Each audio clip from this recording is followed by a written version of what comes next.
That leads us to one of our most popular segments, Lalonde de Lalonde. As Kenzie Lalonde is covering Team Canada for us here at TSN. Kenzie, great to see you. Joining us from the Bell Center, St. Louis Blues goalie Jordan Binnington getting the nod for Game 1. Are you surprised? I'm not surprised, Jay. We heard from Don Sweeney and John Cooper saying today Binnington is our guy. And you look at his NHL numbers, he really has been the most consistent guy since the start of the season. But it's that Team Canada pedigree, right? He was part of the World Junior Championship when he was younger.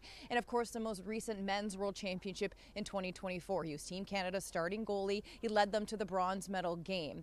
And so we heard from John Cooper as well saying that there will not be a goalie rotation. So Binnington will be the guy. This will be his net.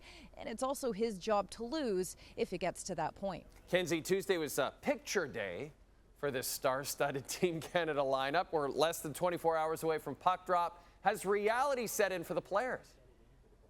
You could just see the sense of the players' energy, the smiles on their faces, how much this moment meant to them. They came out the tunnel with the red jerseys on, the maple leaf on their chest, and they were all smiles. You saw them sit down, Crosby right in the center. Far left, you had McDavid. You had Brad Marchand chatting with a few of the guys at the far end as well. Samuel Montembeault, the Quebec native as well in the mix. It was pretty special to see that this will be the group representing Team Canada at the Four Nations face-off. This is the best of the best right now for Team Canada, so you could tell the players really enjoyed the moment, but also members of media. It was pretty special to see these guys in their uniforms here today. And when I spoke to Nathan MacKinnon about the significance of this moment and just memories that he's had as a kid when you think of that Team Canada uniform, and for him, he spoke about, of course, the golden goal, Sidney Crosby's goal in 2010. I said, where were you during that moment? And he said, well, actually, he was trying to get from Shattuck back home to Nova Scotia, and there was a snowstorm, so he had to watch that game at a teammate's house, at a buddy's place,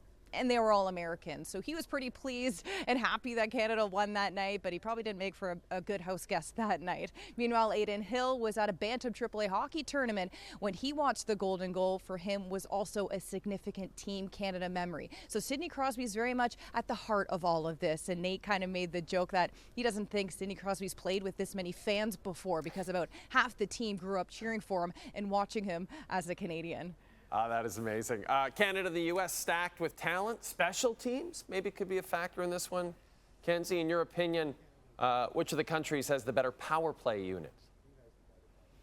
Well, look, I think when fans hear of this event and they hear of this tournament, they know it's best on best, and you can kind of think of the players that'll be involved.